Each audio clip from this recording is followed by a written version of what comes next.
Artinya begini Kang, jadi Apa yang terjadi sebenarnya? jadi begini. Enggak, Jadi ini terlalu luas nih, terlalu luas iya. nih. Berarti Saya selama ingin- ini saya ingin pendidikan menyimpulkan kita gini. sedang tidak baik-baik saja ya? menurut saya tidak baik-baik saja. Saya tidak baik-baik saja. Saya tidak akan menunjuk siapa, tapi Uang gedung akan saya sikat. ya. Enggak, saya tanya Kang Priyo. Kang Priyo pernah tidak mendengar pemimpin bahwa siapapun oknum di bidang pendidikan, sekolahan yang menerapkan kebijakan uang gedung akan saya sikat. Pernah tidak mendengar itu? Sampai sejauh ini belum ada. Itu Karena yang saya selama maksudkan ini seperti yang saya peroleh informasinya, uang gedung itu ya bagian dari Lebih tinggi, strata 1, S1. mau kuliah nggak bisa karena persyaratan ijazahnya itu tidak ada gitu. Jajan ditahan. Akhirnya orang tua murid sampai menyampaikan kalau begitu ijazah silahkan ditahan. Tapi berikan saya surat keterangan bahwa sekolah menahan ijazah yang bersangkutan. Sekolah tidak mengeluarkan kok.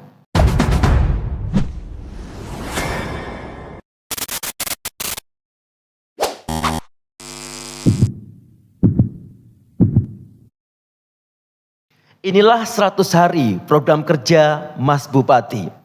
Meningkatkan kualitas pendidikan adalah program unggulan yang akan diprioritaskan. Lalu, akankah ada sebuah gebrakan nyata yang akan berdampak pada perubahan? Mungkinkah ada strategi yang akan bisa menghadirkan solusi? Upaya yang seperti apa supaya mampu menciptakan tata kelola pendidikan kita yang berkeadilan, cerdas dan membanggakan? Anda sedang menyaksikan podcast Siapas FM Bojonegoro bersama saya Jarene Kang Priyo.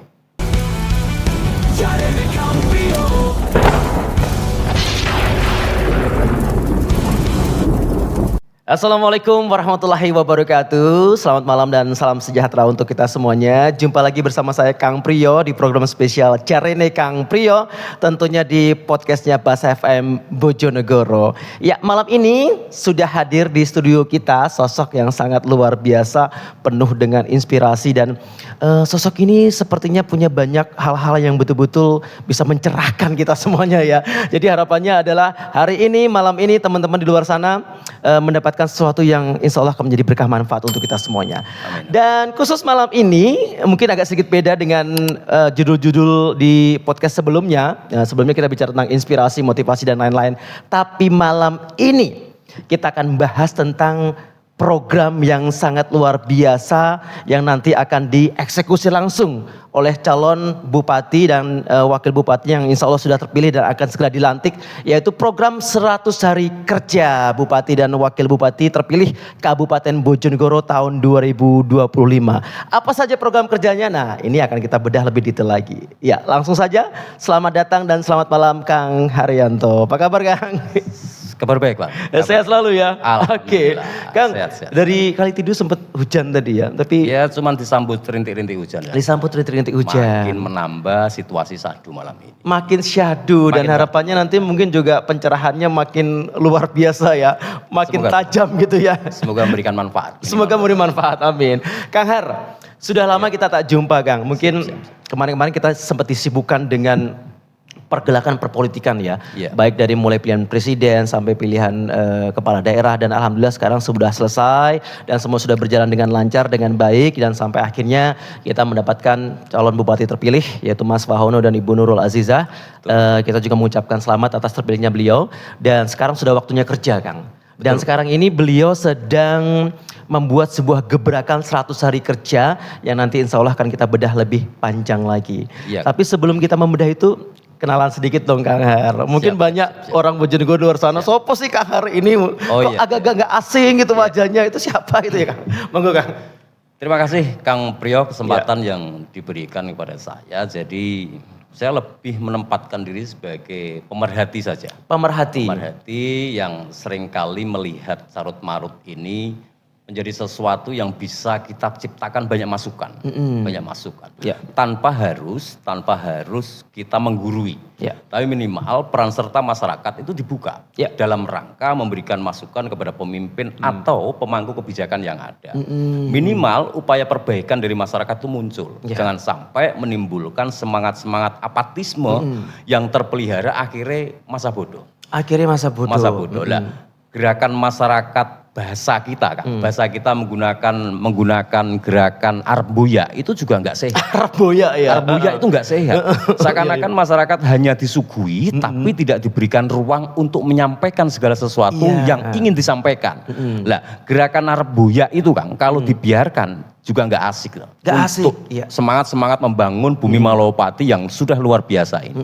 Seperti itu Kang. Ya, jadi mungkin ini sebuah fenomena yang mungkin sudah membudaya ya Kang Har ya. Betul. Banyak masyarakat kita yang mungkin kalau kita bicara tentang kebijakan pemerintahan itu seperti kayak ada ruang-ruang yang dibatasi. Mereka takut diintimidasi dan takut mungkin disalah-salahkan. Justru itu yang malah salah ya Kang ya. Seharusnya itu yang harus diangkat, diberi wadah gitu ya. Betul sekali. Jadi pembuat kebijakan seringkali lupa ada masyarakat di sini yang juga harus ikut bicara. Ada yang harus diajak bicara. Minimal ayo toh urun rembuk. Urun rembuk. Aku ki wis bener apa durung? Aku ki wis sesuai karo treke apa durung? Iya. Nah, kalau nganggo karpe dhewe Kang, mereka jalan sendiri masyarakat arembuya. Itu nggak asik.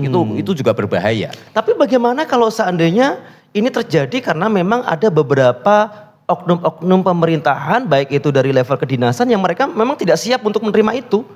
Bahasa urun rembuk itu tidak mereka butuhkan. Lah Mungkin ini nggak sih itu terjadi akhirnya? Ini terjadi Kang. Kita fenomena sekarang bahwa semua yang menggerakkan itu pemerintah. Ya. Karena apa? Mereka memiliki kuasa pengguna anggaran. Betul. Iya kan? Yang berusaha komunikasi dengan jalan apapun itu pemerintah. Tapi sayang pemerintah tidak melihat dan tidak ingin mengevaluasi. Nah, pemerintah Kang, pemerintah itu jangan risih. Ketika masyarakat atau komponen masyarakat itu mengingatkan. Mereka mengingatkan dengan jalannya kok. Tapi yang penting tidak melanggar aturan. Betul. Masih dalam batas-batas kewajaran, suara masyarakat yang harus kita dengar seperti itu. Koridornya masih aman. Masih aman. Masih tetap santun. Masih gitu tetap ya. santun. Jangan dianggap mengkritik tapi akhirnya seolah-olah tidak terima, memusuhi dan dianggap musuh. Betul seperti itu ya? Oh enggak seperti itu. Akhirnya harapan saya itu pemerintah kita dorong. Ya. Masyarakat salah itu nggak apa-apa. Masyarakat salah itu tidak apa? Masyarakat salah itu nggak apa-apa karena di dalamnya ada proses pendidikan, ada proses transfer pengetahuan yang tidak boleh itu ngawur Kang.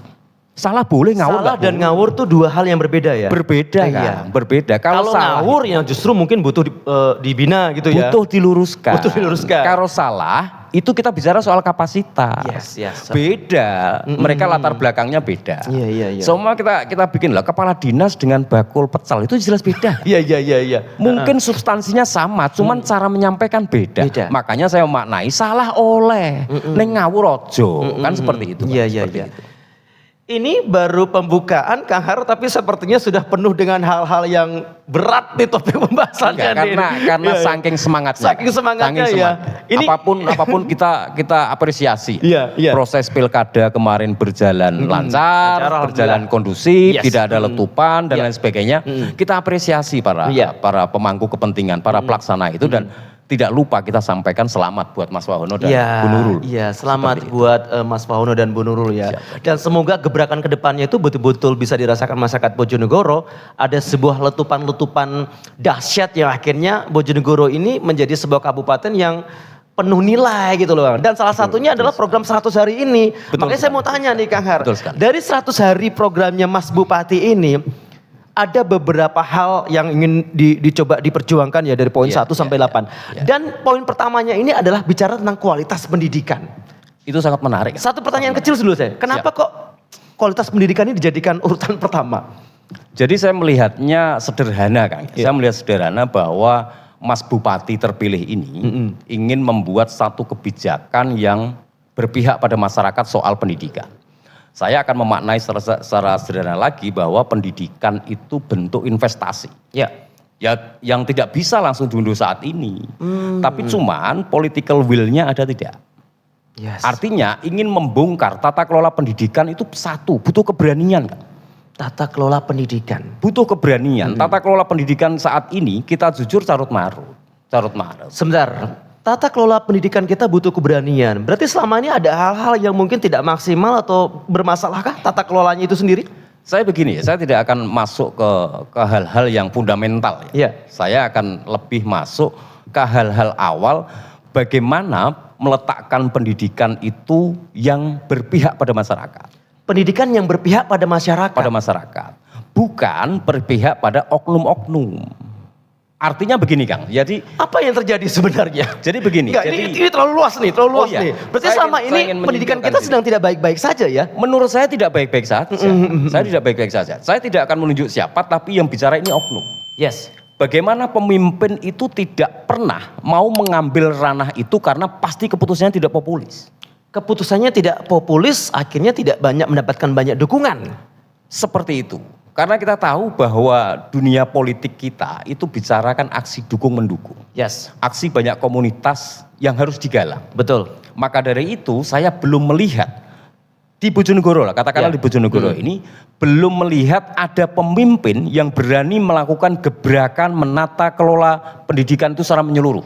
Minimal di proses awal aja. Karena apa? Mereka juga berspekulasi ketika mengambil itu, akhirnya banyak mengabaikan. Itu menjadi catatan besar ya. Bagaimana pendidikan itu mau maju ketika pemimpinnya tidak berani mengambil sesuatu yang ingin menata pendidikan secara menyeluruh. Minimal di proses awal, awal. Seperti itu. Jadi sampai hari ini Kang Har merasa bahwa di Bojonegoro kita ini belum ada sosok pemimpin yang berani melakukan gebrakan tentang tata kelola pendidikan yang sehat, yang benar. Belum ada. Saat ini, sampai detik ini, saya belum melihat itu. Saya akan berikan contoh real saja. Contoh real. Ya. Saat ini belum ada pemimpin yang mengambil kasarannya Kang, mendadani siapapun pendidikan, baik di tingkat yang kita bicarakan tingkat SMP SMA saja lah. Ya. Siapapun kepala sekolah atau siapapun pemangku kepentingan di dalam sekolah yang melakukan pungutan, contohnya uang gedung akan saya sikat. Pernah tidak sampai mendengar pemimpin menyampaikan itu? Uang gedung akan saya sikat. Iya.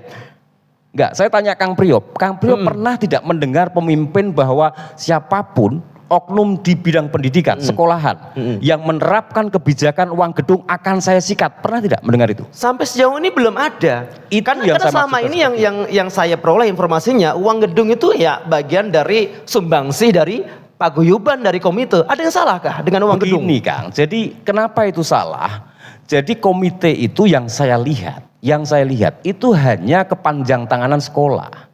Kalau sekolah dilarang mengambil pungutan, mereka melimpahkan itu kepada komite. Apa yang terjadi Kang di sini? Mereka juga tahu bagaimana cara-cara melanggengkan ini, tahu kok. Contohnya, ketika uang gedung menjadi sorotan masyarakat, mereka pada protes. Mereka tidak kehilangan cara untuk itu. Sekarang beralih menjadi apa? Infak. Uang infak.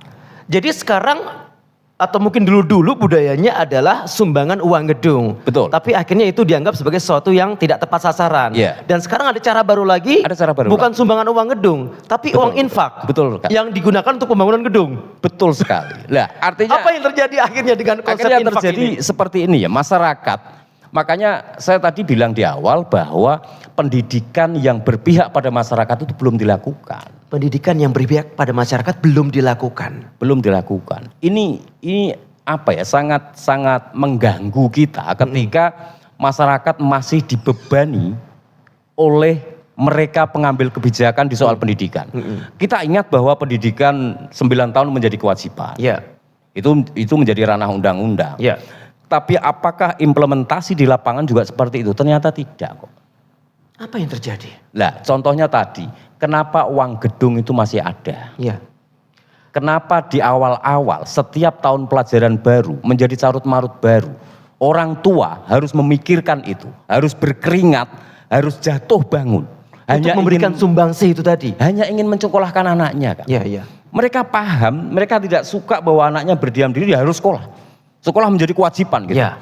Tapi mereka tidak didukung oleh kemudahan-kemudahan. Dukungannya apa? Disuguhkan awal tahun, disuguhkan uang seragam. Setelah itu bicara lagi uang gedung. Ini berpihak tidak pada masyarakat? Bagi saya tidak. Tapi bagaimana kalau seandainya konsep sumbangsih ala-ala infak ini memang tidak diberlakukan untuk sesuatu yang sifatnya paksaan, enggak? Misalkan contoh, ya bahasanya mungkin infak atau donasi, ya mampu saja, ya nggak mampu kan nggak mesti ada paksaan. Boleh dong seperti itu. Itu gambarannya seperti itu. Tapi real di lapangan tidak juga seperti itu, Kang. Ini contoh saja. Ketika itu sudah menjadi keputusan, saya pernah mengikuti di dalamnya. Jadi ala kepemimpinan itu ketika komite bicara soal uang gedung, mereka semua wali murid baru dihadirkan, sedikit yang disampaikan. Tidak ada uraian menjadi skala prioritas. Ketika ini dikumpulkan menjadi keputusan berapa besaran, mereka tidak mampu menjabarkan penggunaannya apa. Apakah itu yang dibutuhkan siswa atau hanya untuk menambah fasilitas yang di atasnya gitu. Jadi nggak ada itu skala prioritas, nggak ada. Saya ingin membaca itu uang ini untuk ini, nggak ada itu. Hanya besaran, terus di situ di terakhir ditutup, sampun nggih Bapak Ibu, setuju nggih? Hampir semuanya Kang, 99,9% setuju. Saat itu hanya saya yang tidak setuju. Artinya apa? Karena saya melihat kebutuhan siswa itu tidak tercover dengan itu. Contohnya dalam suatu sekolahan ada ribuan siswa di situ. Toiletnya bagaimana? Ya. Sudah mencukupi belum? Ya. Sudah mencukupi kebersihannya belum? Belum. Justru yang dibangun pagar. Kepentingannya apa?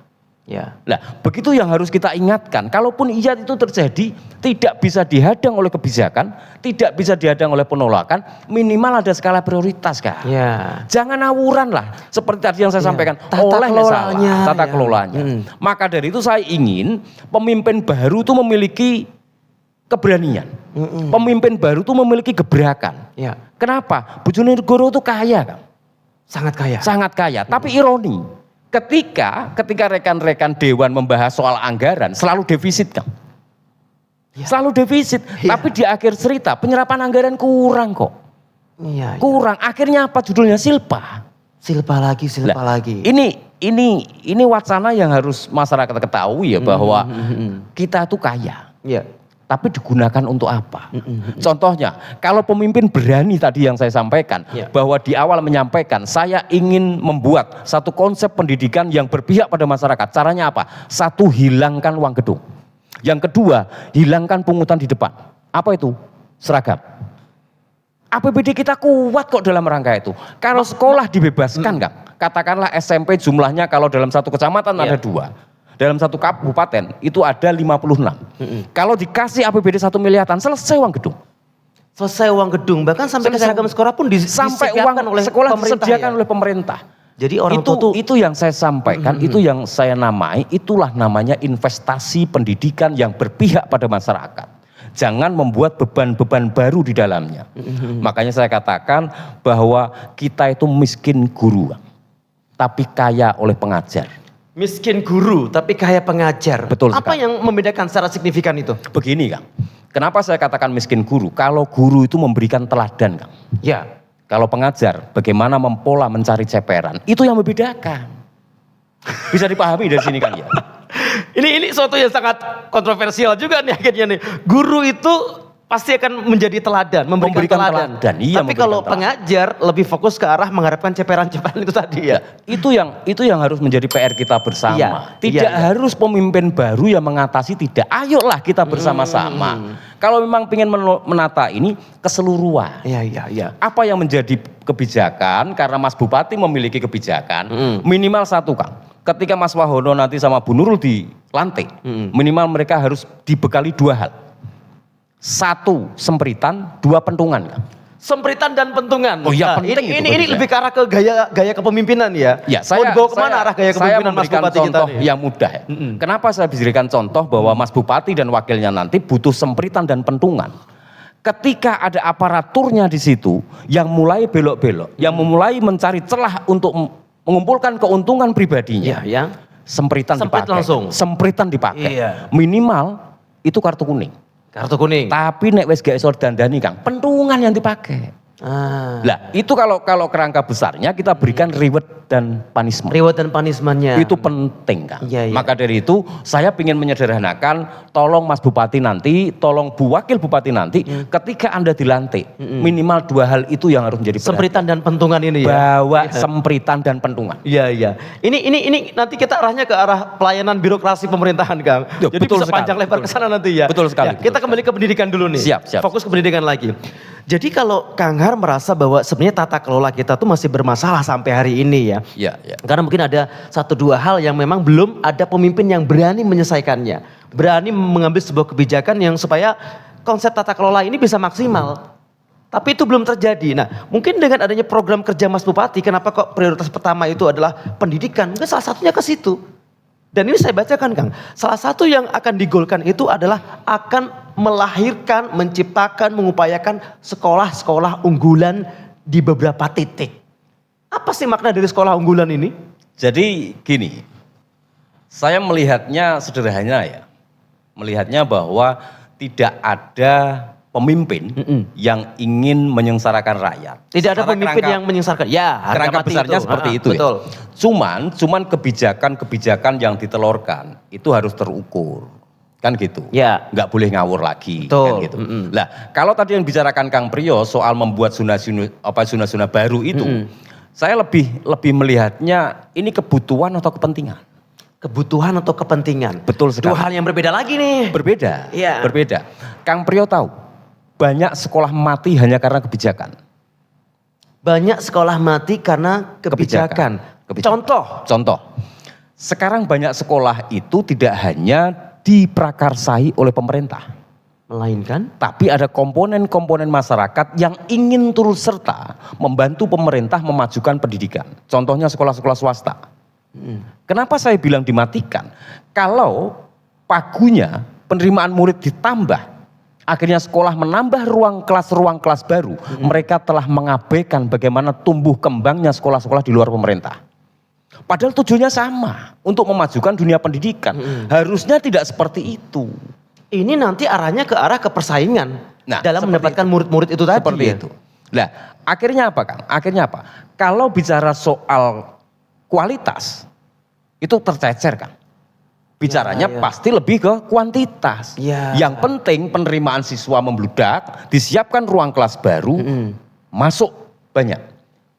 Mereka lupa di belakang itu masih ada komponen masyarakat yang ikut turut serta membangun pendidikan kita itu maju.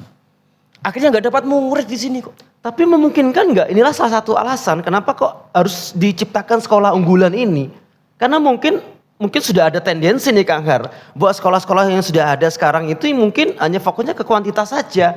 Hasil dari sekolah itu banyak yang tidak menghasilkan SDM-SDM yang mumpuni, sehingga perlu adanya sekolah unggulan Nah, ini. ini yang patut kita cermati juga ya, bahwa kita mendukung apapun program pemerintah, mendukung kita. Ya pastinya harus tidak, mendukung. Karena ya. tidak ada program pemerintah yang menyulitkan. Betul. Cuman ketika tata kelolanya tidak dipersiapkan secara baik, Iya. justru menimbulkan kegaduhan. Yes. Kita fokus kepada apa yang Kang Priyo tanyakan tadi. Sekolah unggulan ini. Sekolah unggulan Ya. itu tadi. Kalau sekolah unggulan itu berwujud bangunan, Ya. berwujud bangunan, satu yang penting dikumpulkan berarti di situ komponen anggaran. Ya. Anggaran kita keluarkan untuk membangun lagi. Kalau itu yang terjadi, makanya kita harus berikan masukan kepada pemerintah, kenapa tidak memilih apa yang ada untuk dioptimalkan, Ya. apa yang ada untuk didandani, kan? Ya. Bukan menciptakan baru-baru lagi gitu. Jadi semua komponen masyarakat diberikan kesempatan untuk terus serta. Iya. Jangan membuat hal baru tapi sing wis enek ki ayo didandani. Sing wis enek ki ayo disempurnakno. Disempurnakno, Sempurnakno gitu ya. Seperti itu. Oke, kalau di sini sih bahasanya Kang ya, jadi sekolah unggulan itu adalah dia akan memberikan banyak sarana dan prasarana. Akan ada tenaga pendidik, guru, fasilitas laboratorium, olahraga yang unggul berkualitas merata di semua zona kawasan. Jadi mungkin fokusnya memang tidak semata-mata menceritakan tentang fisik bangunannya saja, Iya, tapi iya. mungkin sarana dan prasarananya. Nah ini juga menjadi PR pemimpin baru kita kan. Iya. Tadi kerangkanya tujuannya semua baik kan. Ya. Tapi ketika proses itu dijalankan, apakah mereka mampu mengawal itu menjadi suatu keputusan besar yang akan memperbaiki dunia pendidikan secara keseluruhan? Itu menjadi PR. Karena apa? Sesuatu yang besar ketika implementasinya keteteran juga nggak karu-karuan kan? Nggak karu-karuan. Nggak akhirnya. karu-karuan. Niatnya baik, tapi ternyata mungkin lagi-lagi bicara tata kelola nih. Contohnya tidak maksimal. Contohnya seperti itu, mempersiapkan tenaga pendidik yang profesional. Definisinya seperti apa? Yang Profesional itu yang bagaimana? Tenaga Nah, pendidik itu bagaimana? yang kadang kalau masyarakat tanya juga nggak ada yang salah. Tolak Yang ukurnya profesional tidak ada. bagaimana? Apakah mereka yang bersekolah tinggi? Yang bersekolah tinggi kalau sudah masuk ke Solan mereka harus melakukan adaptasi. Ya. Adaptasinya seperti apa? Mereka juga harus terkontaminasi bagaimana mereka menjadi abdi yang nurut terhadap atasan. Yes. Gini loh Kang, jadi pemimpin baru itu kalau pingin membenahi itu, minimal mereka tahu belanja isunya diperbanyak. Bukan bangunan fisiknya yang ditambah, gitu bukan itu. Jadi belanja isu contohnya, hal terkecil saja. Kedisiplinan di sekolah itu diterapkan kepada siapa? Contoh gitu ya. Kalau murid dilarang bawa HP, dipentelengi, tapi guru nganggo HP di depan murid. Itu memberikan teladan tidak? Contoh kecil aja seperti itu. Lah sekarang kalau murid terlambat jam 7 masuk, naik kepala sekolah diberlakukan seperti itu tidak? Lah itu, nanti jam 7 pintu gerbang itu ditutup, Pak. Seret gitu kan. Yang tidak, jejer-jejer kan nggak bisa masuk. Tapi apakah kebijakan itu hanya untuk murid? Naik kepala sekolah, kasaran dan guru yang lain, katakanlah. Kalau mereka terlambat boleh masuk tidak? Ya pintu tetap dibuka. Berarti aturan itu diterapkan pendisiplinan bagi kelompok terkecil. Tidak untuk semua.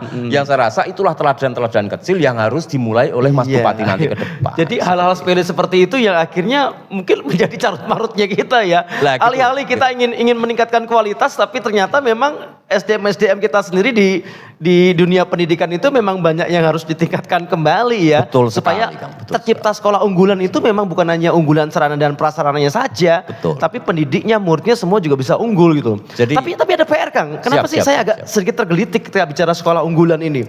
Dulu di zamannya saya ada sekolah standar nasional, standar internasional. Sehingga kita sebagai wali murid, orang tua itu berlomba-lomba untuk menyekolahkan anak kita di sekolah-sekolah yang favorit.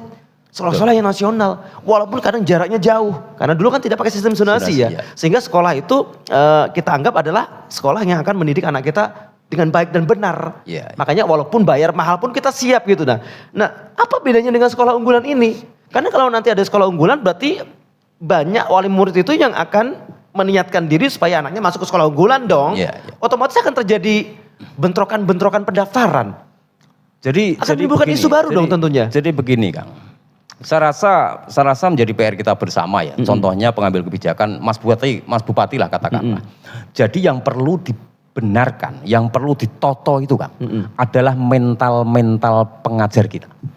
Mental tenaga pendidik kita itu harus disiapkan benar. Kalau perlu di-upgrade mereka. Jangan sampai mereka terkontaminasi hal-hal di luar pendidikan. Justru dijadikan lahan mencari penghasilan tambahan. Ini ironis bagi dunia pendidikan yang kadang pemangku kepentingan itu mengabaikan. Kenapa saya katakan mengabaikan? Kalau sesuatu itu berjalan terus-menerus Kang. Wong sing jenenge salah nek terus-menerus dilakukan, itu koyo-koyo ada upaya pembenaran dan itu tidak salah. Jadi kayak teori keliru muluk. Teori keliru muluk. Sesuatu kesalahan yang terus-menerus tidak ada pembenaran itu menjadi benar. Dianggap menjadi mutlak benar. Dianggap menjadi mutlak benar. Karena apa? Tidak pernah ada pembetulan. Tidak ada pernah pembetulan. Maka selama ini seperti itu akhirnya gitu ya. Harus kita benarkan. Jadi kita akan menitipkan generasi kita itu pada para pendidik-pendidik yang bermental memang mereka ingin mendidik anak bangsa. Menciptakan generasi-generasi yang nanti memberikan sumbangsih nyata pada pembangunan. Jangan sampai mereka bergeser kepentingan. Cuman itu saja sebenarnya. Tapi dilema gak sih Kang ketika tuntutan masyarakat itu besar, tuntutan pemerintah besar, tapi kan mungkin gundah gulanya para pendidik kita itu kan lagi-lagi ke masalah ekonomi, masalah kesejahteraan. Jangan nuntut reno-reno, nuntut sing dhuwur-dhuwur masalah kualitas pendidikan. Lah kita ngajarin anak salah aja orang tua nuntut ke pengadilan. Mungkin gak sih ada ungkapan hati pendidik kita juga merasa dipojokkan tapi kesejahteraannya tidak mencukupi, apa yang diharapkan gitu loh. Minimal begini Kang. Perkembangan zaman itu tidak bisa dielakkan. Perkembangan zaman tidak bisa dielakkan. Zaman saya sekolah tahun 84-85 saat itu, diantem kapur tulis, diantem penghapus itu biasa. Biasa. Tapi perkembangan zaman lah yang merubah mental-mental mereka saat ini. Bagaimana? Apakah kita tidak bisa mengikuti itu? Tidak bisa diterapkan. Iki zaman dhisik biasa kok, saiki kudune biasa. Ya nggak boleh dong seperti itu. Mengapa? Era modernisasi yang tidak bisa kita elakkan. Bagaimana tata kelola pendidikan tidak harus dengan kekerasan. Tidak harus dengan semangat-semangat mengingatkan mereka dengan kekerasan dan lain sebagainya. Tapi masih banyak cara. Saya potong dulu. Memungkinkan nggak bahwa untuk mendisiplinkan anak didik kita itu tanpa ada kekerasan, tanpa ada sesuatu yang sifatnya hukuman, mungkin nggak itu? Sangat mungkin. Kenapa tidak? Generasi-generasi muda kita, angkatan-angkatan sekolah saat ini, mereka hanya diajar tiap pagi sampai siang. Kita lihat saja. Kita nanti melakukan simulasi di sekolah. Mulai masuk mereka sudah mendapatkan pelajaran-pelajaran dari para pengajar-pengajar yang tadi. Secara bergantian. Secara bergantian. Pagi sampai sore. Pagi sampai sore. Ya. Mereka tidak pernah menyentuh hati mereka, tidak pernah. Tidak pernah. Kenapa satu kali dalam 1 minggu katakanlah disentuh bagaimana soal kedisiplinan, bagaimana soal kepatuhan. Tidak ada seperti itu. Karena mereka fokusnya ya ke mata pelajaran itu. Mata pelajaran. Tuntutannya itu yang Mata harus diselesaikan pelajaran. gitu ya. Maka dari itu kalau ada ahli-ahli pendidikan bicara bahwa pendidikan kita akan berkualitas ke depan juga berat. Jadi sampai sekarang itu pun aja masih menjadi permasalahan yang belum ada solusinya ya. Betul sekali, Kang. Bagaimana pendidikan kita bisa naik level kalau saya lupa, dari Kang. sisi pembelajarannya saja kita juga masih ambigu ya. Saya lupa menyampaikan Kang Priyo. Jadi ironi kita itu salah satunya bahwa begini Kang. Tadi saya kembali ke masalah uang gedung ya. Ya, Uang gedung gedung. jadi masalah. Selalu ada cara, selalu ada celah bagaimana melanggengkan itu. Ironi tidak. Di situ seakan-akan memberikan keringanan dengan satu syarat. Satu syaratnya apa? Mereka meminta surat keterangan tidak mampu. Jika kita tidak mau membayar uang gedung itu. Bukan tidak mau, di situ sifatnya keringanan. Kalau itu terjadi ya, berarti mereka membuat ruang memberikan minta surat keterangan tidak mampu. Siapa yang mengeluarkan? Pasti desa. Artinya seakan-akan di sini mendesain mereka harus miskin dulu. Iya. Justru saya Sampai segitunya ya. Sampai segitu. Sampai diperlukan ada surat-surat seperti itu ya. surat keterangan tidak mampu. Jadi yang mampu pun kalau pingin mengelak dari situ bikin surat keterangan tidak mampu. Harusnya kalau orang tua murid itu paham, saya justru memilih surat keterangan tidak mau. Bukan tidak mampu, tapi tidak mau saja. Harusnya surat keterangan tidak mau. Tidak mau. Loh, tapi kalau tidak mau berarti kan itu tidak mematuhi aturan sekolah dong. Maka dari secara aturan sekolahnya nih ya. Kalau pungutan itu tidak ada aturan Kak. Bicara uang gedung adakah aturan? Saya ingin ditunjukkan regulasi yang membenarkan uang gedung itu apa? Ada apa tidak? Tapi celahnya selalu diciptakan. Ini yang jadi masalah kan di situ. Gak ada aturan yang membenarkan mereka. Artinya apa? Kalau sekarang komite-komite sekolah itu dibentuk, itu atas kepentingan siapa? Iya. Pasti kepentingan sekolah, bukan kepentingan wali murid. Kang Priyo tahu tugas komite yang sebenarnya apa? Komite itu tugasnya mendukung pola pembelajaran antara hubungan antara sekolah dengan murid. Ya. Harapannya komite itu seperti DPR kecil gitu. Kalau ada hambatan-hambatan kita bicaranya kepada komite. Ya orang tua, ya murid dan lain sebagainya. Tapi di sini tidak terjadi. Tugas komite itu hanya tahunan Kang. Ketika ada siswa baru dan lain sebagainya, masuklah ke dalam tahap apa? Tahapnya adalah mengumpulkan mereka untuk menyampaikan yang saya namakan tadi uang gedung yang sekarang-karang ini bergeser menjadi infak. Bukan lagi sumbangan uang gedung, tapi sekarang bergeser menjadi infak. Seperti itu adanya. Ya. Terus kalau kita misalkan tidak sanggup bayar, harus pakai surat keterangan tidak mampu itu tadi. Surat keterangan tidak mampu. Seandainya kita juga nggak mampu, Nah, maksudnya itu. tidak ada keringanan-keringanan. Nah, Apa itu efeknya? Apa dampaknya? Salah Anak-anak kita masih bisa sekolah kan? salah satunya gini Kang. Kalau Kang Priyo tadi tanya soal dampak, akhirnya berdampak bagaimana sekolah itu langsung berinteraksi dengan murid. Ya. Contohnya, kalau ada waktu memasuki masa tes-tes gitu, ada hal-hal yang harus diselesaikan di dalamnya termasuk uang gedung. Bayangkan ironinya ketika mereka tidak bisa mengikuti karena terganjal uang gedung. Dianggap belum membereskan masalah pembayaran, akhirnya Betul sekali. kesempatan untuk tesnya dipermasalahkan ya. Betul sekali. Nah, karena ironinya itu apa Kang? Karena berkaitan langsung dengan anak didik. Akhirnya orang tua seakan-akan dipaksakan turuti itu. Ya kudu harus bayar Ngesakno gitu ya. anake. Nah, pola pembenaran seakan-akan terjadi di situ. Inilah yang mungkin menjadi salah satu hal ya Kang. Saya pernah dapat curhatan juga dari temen nih. Ya. Sampai hari ini tuh dia tidak punya rapot. Oh itu betul sekali. Sampai segitunya ya? Betul sekali. Gak punya rapot loh. Kenapa kok rapotmu gak ada? Rapotnya masih ada di sekolah. Betul sekali. Loh kenapa kok rapotnya mau di sekolah?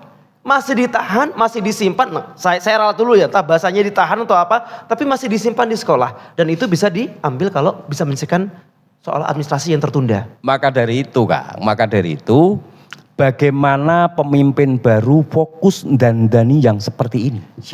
Kalau tadi Kang Priyo tanya bahwa ada yang ijazahnya ditahan oleh sekolah, dalam tanda kutip ditahan. Itu benar adanya. Itu fakta itu. Ada. Dan saya langsung tahu sendiri soal itu. Banyak sekali, Malah banyak ya? sekali yang seperti itu lah. Ekstrim sekali ya berarti ya. Akhirnya Kang, akhirnya pemimpin jarang yang mengambil itu. Sampean tahu apa yang dilakukan Kang Deddy di Jawa Barat? Yes. Ketika dia dinyatakan terpilih, sebelum memasuki pelantikan disampaikan situ. Tata kelola pendidikan termasuk semua ijazah yang masih ditahan, keluarkan, berikan semua. Ya. Saya pingin pemimpin-pemimpin nanti di Bojonegoro seperti itu Kang. Ada gebrakan-gebrakan besar. Bagaimana mereka melakukan keberpihakan kepada masyarakat. Padahal ijazah itu penting, dibutuhkan masyarakat untuk melanjutkan masa depan mereka. Betul. Sampai apa yang terjadi, saya pernah mengurus itu Kang. Ijazah ditahan padahal untuk melanjutkan tingkat sekolah lebih tinggi, strata 1, S1. Mau kuliah nggak bisa karena persyaratan ijazahnya itu tidak ada gitu. Ijazah ditahan. Ketika di situ mereka menyampaikan bahwa tidak bisa memberikan karena masih ada ganjalan uang gedung, uang A, uang C, uang B. Ya. Itu adalah yang disampaikan sekolah. Akhirnya orang tua murid sampai menyampaikan kalau begitu ijazah silahkan ditahan. Tapi berikan saya surat keterangan bahwa sekolah menahan ijazah yang bersangkutan. Sekolah tidak mengeluarkan kok. Karena itu secara aturan itu tidak ada aturannya ya. Tidak ada Itu hanya aturannya. Tidak aturannya. semaunya aturan itu dibuat sendiri gitu ya. Nah, akhirnya apa? Kita berikan masukan kepada Mas Bupati lah minimal. Hal-hal seperti ini harus menjadi catatan besar dan tidak boleh terjadi lagi. Harusnya Ini salah satu kategori belanja isu tadi itu. betul sekali Kak. Belanja isu ini yang harus diselesaikan ya. Jadi harapan saya nanti setelah dilantik kira-kira tanggal 20-an gitulah Ya, kalau tidak ada 20-an. perubahan bahwa harapan saya Mas Bupati beserta Bu Wakil Bupati belanja isunya yang diperbanyak. Belanja isunya yang dibanyak. Korek sedalam-dalamnya ya. Korek sedalam-dalamnya. Ya, Jadi apa yang harus dibenahi lagi? Jadi harus ada pendelegasian yang jelas bahwa yang ngurusi dunia pendidikan sak tetek bengeknya itu siapa sih? Siapa? Itu harus mengorek jauh bahwa permasalahan dunia pendidikan harus selesai di meja ini. Dan sebisa mungkin orang yang tahu ilmunya, punya pengalamannya, Nah, pelakunya sendiri ya. Di situ dilema seorang pemimpin. Iya lagi. Mungkin Ya kan aslinya atas kepentingan yang berbeda itu. Aslinya Kang Priyo sudah tahu, cuman pengen mengorek lebih dalam saja. Contohnya begini ya. Contohnya begini. Jadi pemimpin baru nanti ada ketika dukungan terlalu mutlak. Yes. Seperti di Bojonegoro katakanlah. Jadi ada 44 kursi partai pendukung dan partai pengusung yang diperoleh oleh Mas Bupati saat ini. Itu bisa menjadi kelebihan tapi juga bisa menjadi beban. Bisa dilema juga ya. Dilema. Kelebihannya apa? Satu sisi bisa melemahkan ya. Kelebihannya apa? Setiap kebijakan mungkin lolos lah gitu. Ya. Tapi yang menjadi beban adalah mereka terkungkung.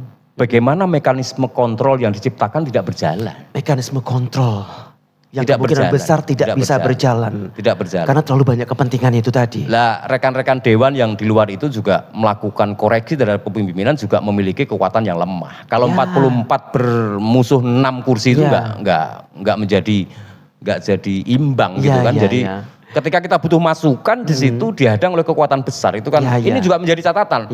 Demokrasi kita membuka itu dan itu enggak salah, enggak salah. Tapi semoga saja pemimpin baru kita mampu mengorkestrasi ini.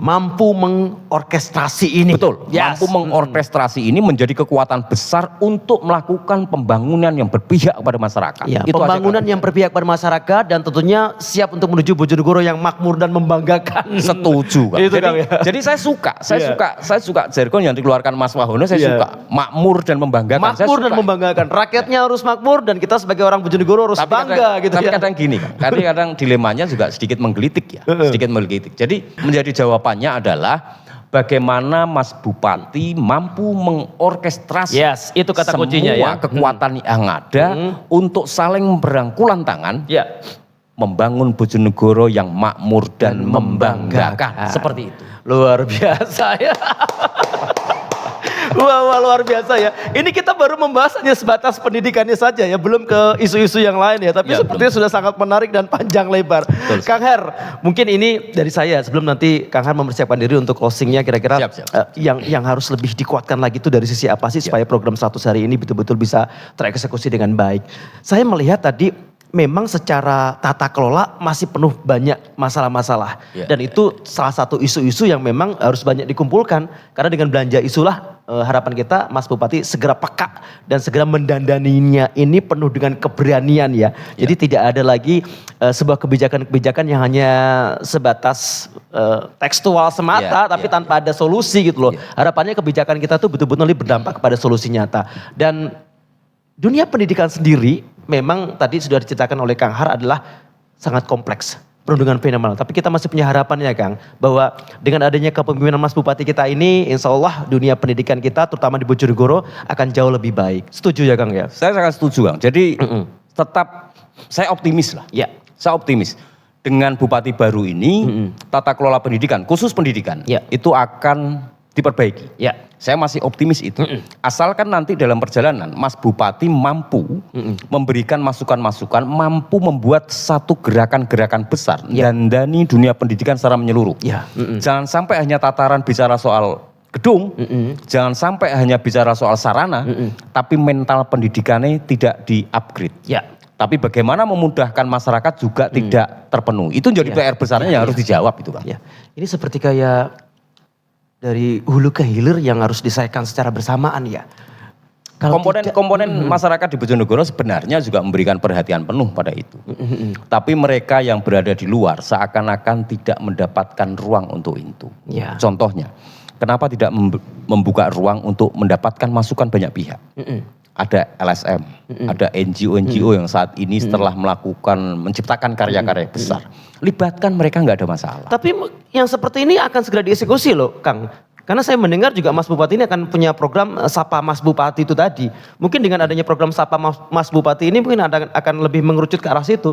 Akan ada banyak diskusi yang mungkin bisa menambah kekuatan untuk segera menyelesaikan masalah-masalah yang ada. Jadi judul besar itu selalu dibuat oleh pemimpin-pemimpin baru. Itu pasti kan, judul besar. Tapi cuman kerangkanya itu, apakah itu nanti mampu dieksekusi apa tidak, itu tergantung perjalanan yang menentukan. Salah satu komponen besarnya adalah Mas Bupati harus mampu melepaskan belenggu-belenggu kepentingan di dalamnya. Apa yang saya maksud dengan belenggu kepentingan di dalamnya? Komponen yang menjadikan Mas Bupati itu banyak. Maka dari itu jangan sampai mereka menjadi beban, tapi menjadi kelebihan yang mampu diorkestrasi oleh Bupati, menjadikan wujud Bojonegoro makmur dan kebanggaan itu bukan hanya menjadi jargon besar, tapi mampu diwujudkan dalam kepemimpinan beliau. Seperti itu. Luar biasa ya.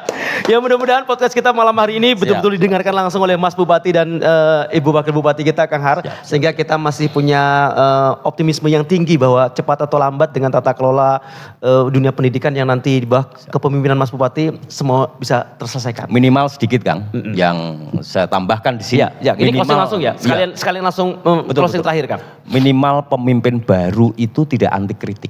Tidak anti kritik. Pemimpin baru tidak anti kritik. Minimal pemimpin baru itu menciptakan ruang-ruang diskusi baru. Minimal pemimpin baru lebih banyak belanja isu. Daripada mereka lebih fokus pada komponen-komponen pendukung yang harus diakomodir.